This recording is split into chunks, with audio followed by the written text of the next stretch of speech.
Hello, আসসালামু আলাইকুম বন্ধুরা, সবাইকে স্বাগতম আলিফারা চ্যানেলে। আপনারা সবাই ভালো আছেন আশা করি। তো আজকে বলবো আপনাদের কাছে, থাম্বনেল দেখে তো বুঝেই গেছেন হয়তো। এখন আমি রওনা হলাম, ঘুম থেকে উঠে দেখলাম যে মেসেজ আসছে কুরিয়ার থেকে। আমার যে মেডিসিনগুলো দুবাই থেকে আসার কথা ছিল সেই মেডিসিনগুলো চলে আসছে। তারপরে আমি রওনা হলাম। এই যে এটা হচ্ছে আমাদের বাড়ির এরিয়া, মানে রাস্তাটা মেরামত করা হয়নি এখনও। এই যে বাড়ি থেকে বের হইয়া তারপরে আমার বাড়ি থেকে বের হইয়া গাড়ি পর্যন্ত যেতে 10 মিনিট লাগে সময়। 10 মিনিট সময় পর্যন্ত মানে ব্যয় হয় আর কি এখান থেকে যেতে। এটা হচ্ছে আমাদের গ্রাম, দেখেন গ্রামটা অনেক সুন্দর আমাদের। এই যে আমাদের গ্রাম, এখানে এটা হচ্ছে আমাদের একটা মাঠ আর কি। ওইখানে এখন অনেকেই নিজেদের বাড়িঘর উঠায়, চেঞ্জ হয়ে গেছে। আগে কিন্তু এগুলো সব মাঠ ছিল, সর্ষে ক্ষেত, তারপরে অনেক ধরনের ফসল উৎপাদন করতো এদিকে। এখানে ফসল উৎপাদন হইতো, প্লাস হচ্ছে আপনার কুশর ক্ষেত হইতো, তারপরে আরও আরও অনেক খ্যাতি করতো অনেকেই। তো আমি এখন হাইটা যাইতেছি এদিক দিয়া, বললাম না যে 10 মিনিট লাগে এদিক দিয়ে হাইটা যাইতে, ওইটাই। তারপরে এমন রোদ, কাঠ ফাটা রোদ, জানেন আকাশে এত রোদ, এত গরম লাগছিল, শরীর পুরো অসুস্থ হয়ে গেছিল। বাইর হয়েছি, এখন এই যে আসলাম বাজারের এদিকে। দেখেন এদিকে এই যে হচ্ছে আপনার বাজারের এদিকে গাড়ি এখানেই থাকে, এখান থেকেই গাড়িটা নিতে হয়। অবশ্য আমি অটোতে যাব, আমি যাব কান্দিরপাড়, অটোতে যাব। তো দেখেন এটাই হচ্ছে, এটার নাম হচ্ছে বালুতোপা। বালুতোপা এসে আমাদেরকে অটোতে উঠতে হয়। এই যে বালুতোপা হচ্ছে এটা চৌমুনি বাজার যেটাকে বলে আর কি। এই যে আমি একটা অটোলারে দাঁড় করেছি যে চোখ বাজার যাবেন, আমি এখন বালতুপা থেকে চোখ বাজার যাব, ওইখান থেকে তারপরে দেন হচ্ছে আমি কান্দিরপাড় যাব। তো আমি চিন্তা করলাম যে যাচ্ছি যখন, আমাদের এলাকার রাস্তাঘাটগুলো একটু দেখাই, আপনারা আবার কিছু মনে করবেন না। তারপরে হচ্ছে বালুতোপা চৌমুনি। এখানে মনে করেন আমার যত বাজার আছে, আমি এখান থেকে আমার যে সবজি, আমার ঔষধ, যেমন ধরেন যাবতীয় আর কি যা লাগে শর্টকাট জিনিসের জন্য, মানে যাতে চকবাজার না যাইতে হয়, এখান থেকেই কিনা নিই। যে আমরা যাচ্ছি, এখন আমরা আছি মনে করেন নূরপুর, বালুতোপার পরে হচ্ছে গুদুরপুকুর পাড়ে, এরপরেই হচ্ছে নূরপুর। নূরপুরও সুন্দর এলাকা, ভালোই, খারাপ না।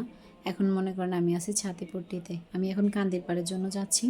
কান্দিরপাড় মানে এই ছাতিপট্টি রাজগঞ্জ হওয়ার পরেই দেন কান্দিরপাড়, কান্দিরপাড় যাব।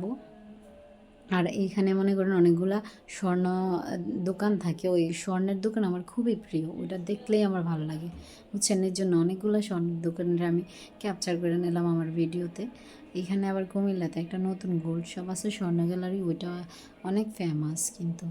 এই যে এখানে যে এই যে স্বর্ণ গ্যালারি, এটা আমার অনেক ভাল লাগে, গোল্ড আমার অনেক ভাল লাগে। তো এখন আমি আছি মনে করেন রাজগঞ্জ, রাজগঞ্জ উপর দিয়ে অটো যাচ্ছে। তো রাজগঞ্জ হওয়ার পরে দেন হচ্ছে কান্দিরপাড়। তো এখন হয়তো আমি এই যে কান্দিরপাড় পৌঁছে গেছি, খন্দকার হক টাওয়ার। এখানে খন্দকার হক টাওয়ার, এটা হচ্ছে অনেক মানে ভিড় সব সময় থাকবে আপনার, 12 মাসে এখানে ভিড় থাকে যে শপিং মলগুলোতে। আর আমার ঈদের যে শপিং হয়, আগে তো কিনতাম যে এই সব জায়গা থেকে, এখন আমার আর কিনতে হয় না, আমার হাজব্যান্ডই সব অনলাইনে পারচেস করে আমার জন্য, ওই ইন্ডিয়ার থেকে আনাই দেয় আমাকে।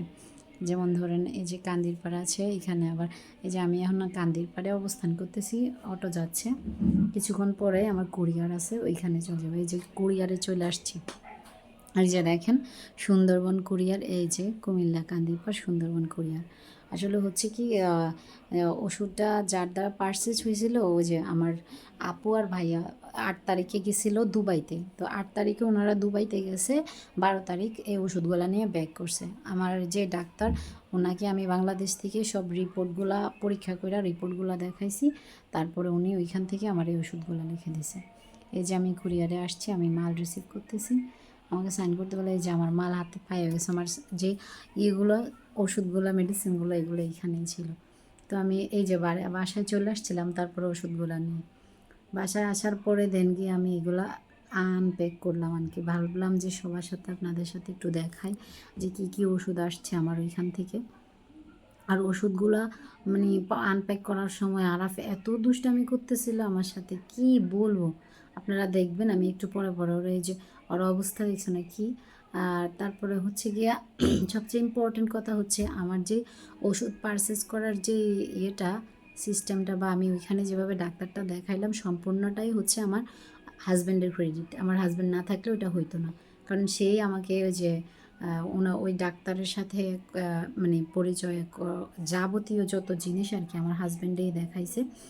দেন গিয়ে হচ্ছে আপনার এই যে যেমন ধরেন ডাক্তার দেখলো, রিপোর্ট দেখলো, আরেকটা পরীক্ষা দিল, আবার আমি পরীক্ষা করলাম, আবার আমার হাজব্যান্ডের কাছে পাঠাইছি, সে আবার ডাক্তারকে দেখাইছে, মানে সব ক্রেডিট আমার হাজব্যান্ডের।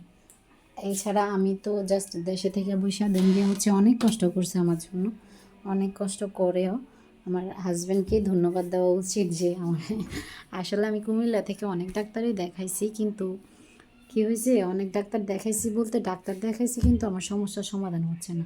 যেমন ধরুন 2 মাস যাবৎ খাইতে পারতেছি না, আমার পেটে মানে ফাঁপা হয়ে থাকে, তারপরে বমি বমি আসে, শরীর অনেক দুর্বল থাকে, আর শরীরের ওজন কমে যাচ্ছে দিন দিন। মেন সমস্যাটা হচ্ছে শরীরের ওজন কমে যায়, কিছু খাইতে পারি না, খাবার একদম এত অনীহা, কি বলবো।